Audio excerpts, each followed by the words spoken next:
Good afternoon. Good afternoon, indeed, on this very lovely cloudy day. I love a good cloudy day. Yeah, what do you love about it? Yeah, if you like it so Yeah. much, Oh man, I why didn't know don't I you was give going to be me put on the spot. 2 or 3 examples of why you love it? Okay, gray, fluffy, and bleak. How about that? It affects your emotions, I think.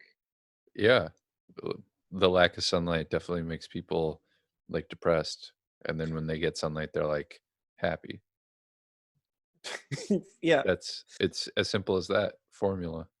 Yeah, I'm always tired on days when it's like rainy or cloudy like this. Yeah, I wake up tired, I don't know. which I feel defeats the whole purpose of sleeping. yeah, that's true. I always when I see it's cloudy or rainy, I just use it as like an excuse to be lazy. Like I could be lazy if it's on the weekend or whatever, but if it's kind of cloudy and not great outside, it's like, well, this is, the Lord above saying take a chill pill because he You love controls. Sorry, she controls. it? You love the Lord, right? Yeah, the Lord um, works in mysterious ways, Yeah, and sometimes it's cloudy. that's Mother Nature. That's true. Well, what if Mother Nature is God? Ever thought about that? Ever Can't watched think that about that. documentary? Garden one? Yeah, where they're one being. Why doesn't Oh, I Netflix know. make a doc about that, huh? Get him on the phone. Mr. Netflix. Yeah. I got a movie idea for you. It's part God, part nature. And we're calling it The Universe. And Neil deGrasse Tyson will do the voiceover for it. Because What's his voice sound like? Can you do an impression of? maybe it's just like, is it a deeper version of my voice? It's like the universe. Deeper? I don't know if it's deeper. I feel like that's part of his performance when he's like speaking. Is just like he will like talk, and then he'll just like dip into this lower register when he talks about stuff where it's like he's like the moon revolves around the earth, and what's interesting is that it never stops, and it's just kind of Ooh. like this weird like change. I have a feeling like he uses it in like other instances when he's not talking about space bullshit, but he's talking about like, he's like disciplining his kids. It's And how just does like, he talk? How does he talk when he's alone? hey Nobody's guys, around. Yeah. who's that? I'm Neil deGrasse Tyson. I'm Neil deGrasse Tyson. Is he Towley from South Park? Could be. I'm Neil deGrasse Tyson. I'm a astrophysicist. And then they're just like, oh, we'd love to hear you speak at one of your conferences. And he's like, yeah, it'd be great. Come through. And then they come through and they're like, come through. And Come then through, he's man. talking at the planetarium, whatever. And then he's just like, hold on 1 second. The universe. This is space. I thought you were going to do like, how the news programs do like, this is CNN. Like he does that version of it. Do you want to hear my impression of the Jeopardy one? Yeah, Alex Trebek or the No, guy who it's introduces. the announcer. Yeah. Yes, Okay, let please. me see if I could do it. Because anytime I watch it, I try and time it when the person says it. This is Jeopardy. And you're holding because obviously there's like people applauding and like cheering, and you're just kind of drawing it out as Mr. Trebek walks out. No, that's how the guy does it. Oh, he does? The announcer guy, yeah. I don't know if that sounded like it, but I try and time it perfectly. I don't know where you apply for that job, but the kind of like studio audience DJ, which I guess was kind of like, I don't know, in my mind was popularized by like Chappelle's show, where it's like he comes out and he points out and there's like dudes on the ones and twos with the record player. Well, Cypher did it for Maybe the whole run of the show. I'm not sure. like during the tapings. But that, Yeah. but I guess it comes from like other late night shows where they have a band, but for whatever reason, like, let's talk about it. Urban Okay. quote unquote shows would do a DJ version of that You instead of got. having a Oh, band. okay. Like Wild and Out would have like, you know, some dude on the records on the DJ set. Yeah. And I feel like Who's Line DJ It Chaos or Anyways? something like that. Yeah, exactly. Who's Line It Anyways? I feel like had that too. It was Like Laura Hall, wasn't it? possibly. But it's like this person who I guess cues certain music. Like for Yeah. Who's Line, obviously they're cueing like certain scenes and stuff, but like for like the Chappelle show, you're basically like playing music like when there's like intro into a segment or outro out of a segment just to kind of like keep the audience bumping. Right. But I want that job.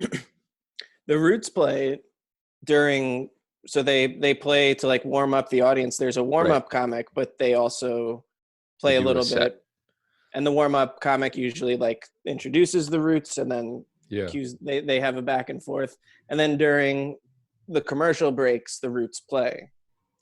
That's what I noticed when I went to SNL.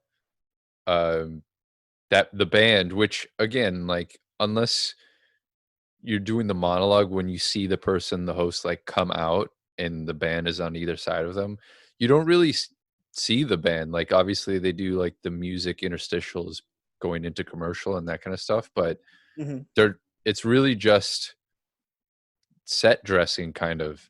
But if you go to a taping, they basically are playing during the entire like commercials, like when everything's getting ready because it's still live. The audience is just kind of sitting there twiddling their thumbs.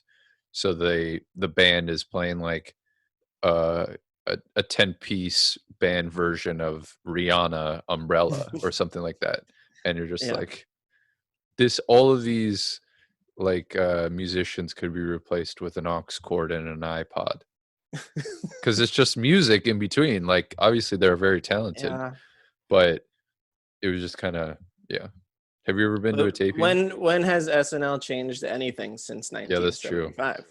It's a formula that works. It's a formula that only up until recently were they like, hey, maybe we should diversify certain things. Yeah, sorry, I didn't mean that it works. You know, when people are like, hey, Lauren, why don't you have more people of color on your show? He's and like, just well, we had Garrett Morris, and he was good. Have you ever heard of Tim Meadows? I'm just like, okay, one in the past 20 years. I like your Lauren, by the way. His it sounds like he's clenching his teeth when he talks. A little bit of Alan Rickman. Yeah, it's true. What if Alan Rickman ran SNL? That's a show I would watch. Nassim Pedrad. Well, he's doing the intros too. Nassim. Have you been to a taping? No, I've never been to a taping. I went when I was in college. I went with two friends and we did the overnight thing. So like you can get tickets by like putting your like emailing like an account or whatever before the season starts, and you get thrown into like a lottery basically. And if you don't get that, you basically have a chance every week. If you want to get a ticket, you have to go to 30 Rock and you have to wait outside. So let's say you get the tickets at 11 in the morning on Saturday, the day of the taping. You have to get in line by like 9:30 Friday night. And then you just wait all night. And then you like, I guess you're not wake up, you're awake the whole time. You get your tickets and then you come back later that day, either for the rehearsal or for the live taping. Right. And it was so not worth the 10 hours waiting outside for the tickets. Yeah, not that's worth crazy. It Remember was, people that used to line up for ASCAD at like 3 o'clock for like a 9 whatever the free one Yeah. was, I guess 9 o'clock. When I was an intern, That's crazy. because there were class shows usually before those Sunday shows. So like whatever your 301 would have their class show, in the afternoon. So like as an intern, you'd kind of have to be there at like noon on Sunday to like set up and get ready. So for these class shows. And then obviously it became an issue because people would be waiting in line for ASCAT, but there were also people there waiting for their class show, like an audience for the class show. Yeah, And so you would have to go around the person sitting yeah, up against the wall with their notebook. yeah. And I didn't Not to care, make but fun of somebody who was like committed, but no, you know, I play it think, cool, man. well, that was the whole thing with the Del Close Marathon where it became part of the fun, like way back in the day was like, you didn't really have to wait in line that long. Like there was always an opportunity to get into a show. And then what became like kind of untenable is the hour and a half, 2 hour, the fact that they had like, it's an hour wait at, UCB Chelsea to get in, or like it's 45 minutes. Yeah. I It's mean, the line would be down to 9th Avenue. Yeah, it's insane. Even with friends, when we go out and they're like, we're gonna go get dinner somewhere, I would rather, even if it's an amazing place, I would rather go somewhere where it's just like, we'll wait 5 minutes to get seated versus we'll wait an hour to get a table. Because it's like, Mhm. I don't, why do we have to wait like that? Yeah, I when get you it, it's go good. into right. When you go into a place that first of all, well, I got to talk about people picking restaurants, but when you go, Yeah, 'cause I that's a don't like different that. thing. That's a different I don't thing. like that one bit. But when you, because you're following their agenda, it kind of connects to this. 100%. So when you go to a place that I guess somebody wants to go, and the maitre d', is that like an old fashioned, like Yeah, an old host, timey? host, host. Yeah, the host, the maitre d' is there. The maitre d. That how would Alan Rickman say? Oh, that's Don Part. That's Dumper. That's right.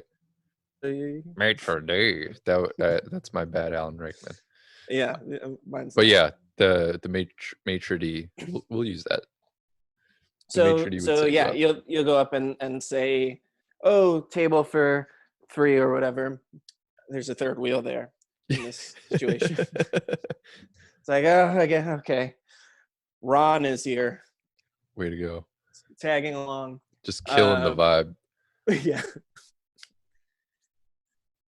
But you'll say, table for 3, and they'll be like, oh, the wait is 45 minutes, and it's an hour or something. And then everybody will look at each other and be like, do you want to wait? Should we go somewhere else? Or you want to? Yeah. It's like, I want to go somewhere else. I don't want to stand in this vestibule where people are coming, pushing back and forth. Exactly. And part of it too, I think the thing that bothers me is it's never a 45-minute and then you get in and it's just like calm, kind of like chill atmosphere. It's always packed. It's always like a zoo. And that kind of contributes to the vibe of it. Like there are certain places where the wait is that long because it's tiny and so many people want to get into it. And it's just kind of like, uh, you're at the the whim of whoever is suggesting the spot to do it. Yeah, The thing exactly. is, if it's like we're just getting tacos or burgers or something like basic, I wouldn't wait that long for that. But if it's Mhm. like, oh, we're going to a really nice restaurant and it's a little fancy or whatever, and that's the wait that is like kind of just ingrained in it, then it's a little bit of a different situation. But it all I don't goes know. back to like planning. Like Yeah. usually that happens when you're just like, oh, let's just go here. And it's just like, well, what did you think was going to happen on a Friday night when it's, beautiful outside and everybody wants to go Yeah. outside at this In the very West in Village. the West Village? Just like, what do you think? It's just going to be empty? It's like, no. Right. It's like that for bars too. Um, like I've gone on dates where it's like Thursday or Friday, and they're like, "Oh, let's go to this place," and it's a place I'm like, "It's a great place, but it's going to be a complete zoo." Like Thursday, Right. Friday, Saturday at like 8 o'clock, 9 o'clock, and then it's just Mhm. like it just kind of kills the momentum of like going out, having fun, you know, with your friends or whatever. You're just kind of like, all right, let's walk somewhere else. Yeah. I I don't think that I've ever been blown away by a restaurant that someone else has suggested. Is that because obviously you have supreme taste of like what is good, and the fact that people suggest things to you, you're just like, please, You're less than me. Why are uh, you even talking to me? peasant. Let me. So in those instances, you're basically just like biting your tongue, and you're like, no, it's good. Yeah, let's wait. Yeah, if someone's like, "This place has the best burger." I'm like, "Oh, I don't really like burgers, but okay, let's go." And then I eat the burger, and it's, well, this is what a hamburger tastes like. I Right. don't think there's any way to make this amazing. It's just meat.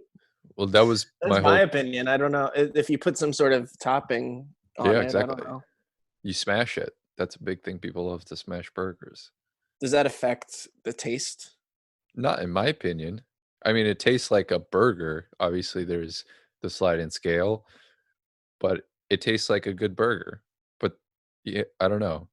I look at it in the same way that like Shake Shack, when I first moved to New York, was only at like Madison Square Park. So they had that like a little literal shack, and Hmm. there was a line, and that it was usually like a 45 minute to an hour sometimes line. So there's 60 people in line.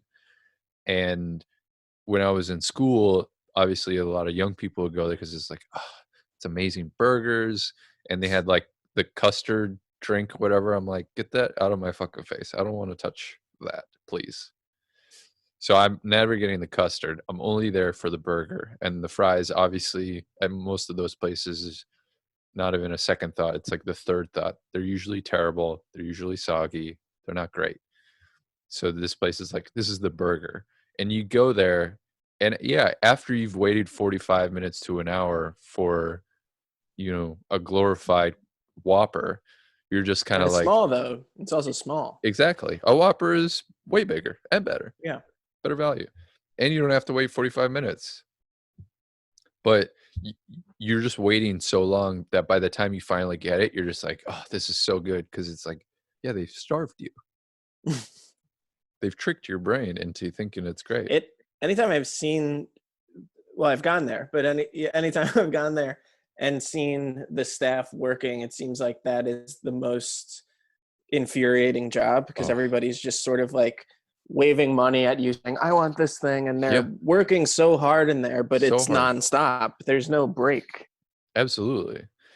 Th- There's a obviously like Shake Shack has expanded into a lot of different places, but the problem that I see at Shake Shack, and I also see it at other places of similar kind of styles, is no one has ever solved the coming into a restaurant, ordering something, and then being in an area where you're standing. So like I hate it when you go into a place and you order and there's no like system. There's no number system, there's no ticket system. You're just kind of like you give your name and they're like, "Mark, Yeah, and there's Mark." 12 marks. Yeah, and you're just like, We could do better than this." And then some places have the ticket, which is good, but then no establishment does it in order where it's just like, all right, I have 33, and then you know people will be like, all right, 29, 34, 60, and you're just like, wait, what? And it just creates Yeah. confusion. People will go up and be like, I'm 33, and they're like,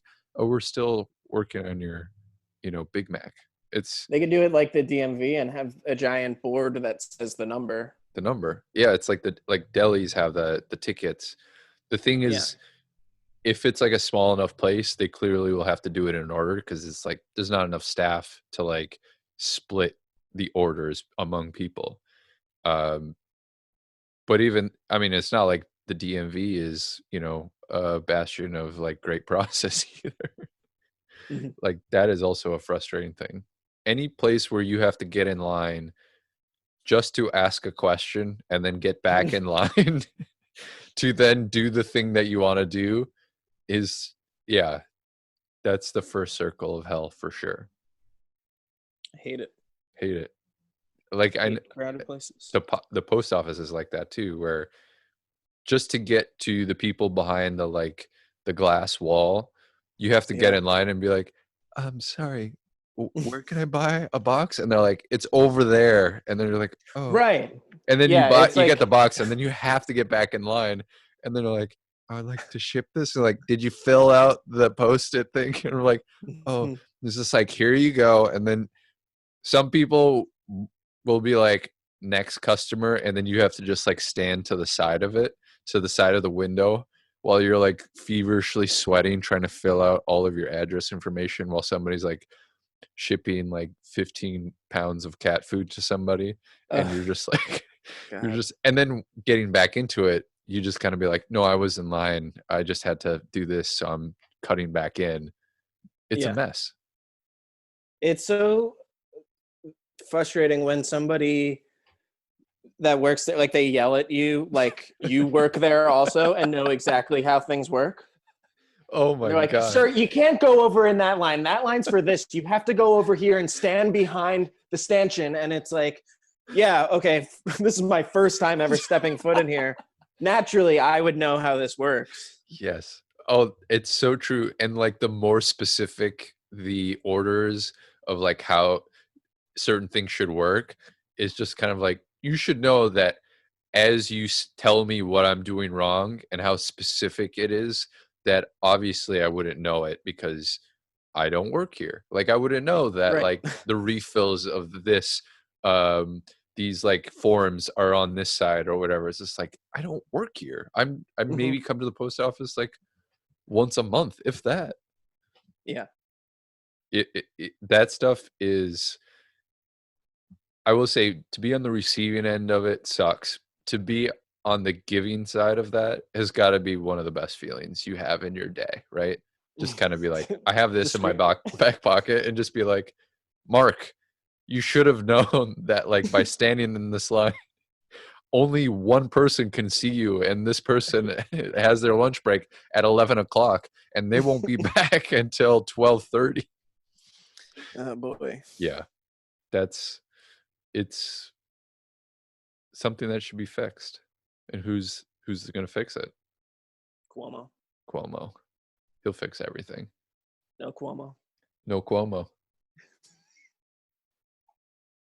He's great. He's gonna run for president, and people are gonna be like, "Yes." He'll be our first Italian president if he That wins we in. know of. Oh yeah, that's true. They Who? kept it a secret for Well, that was the whole thing with JFK. Was like, oh, he's a Catholic when hmm he ran, and well, he was Irish too, right? Or JFK English? was Irish, yeah. Irish, yeah. But were there Irish presidents before? Maybe some lineage. I think it was the Catholic that was the real the real rub against him. Not that like he came from super rich parents and he was, very young and idealistic and kind of thumbed his nose at the establishment by being a Massachusetts elite. I think it was more that he was just a Catholic. Hmm. And boy Which is was he odd to ever. yeah. Well, I mean, Marilyn Monroe. What about her? Him and JFK. I mean, her and JFK. Oh right. Yes, I know that. She sang that happy birthday to him. Mr. President, Mr. President. Like a child. That's not sexy. You sound like a child. Sound like Baby Boss. Somebody should have told her. Yeah. Hey, are you Marilyn Monroe or are you Baby Boss? Well, excuse me, Mr. President. And then Happy happy boy. birthday. I mean, that's not far from like, I forget what it was, but Trump had these like um tweens or like these little girls like sing this like America First song at his like rally, and they're like in Star Spangled Banner kind of like outfits, and you're just kind of like, weird. This is so Yeah. weird. And he's like standing behind them and he's like clapping like he's Kim Jong Un, just being like, yes, Very good. Thank you. It's yeah. Politics are weird. Ugh, it's all political. It's all political. Why I wish just like Cuomo would come in and save us, you know? Yeah, Him and drain the his swamp. drain the swamp. The swamp. Oh, I thought you were talking about Swam, Chris Berman, the Swam. I don't You know know, what that is.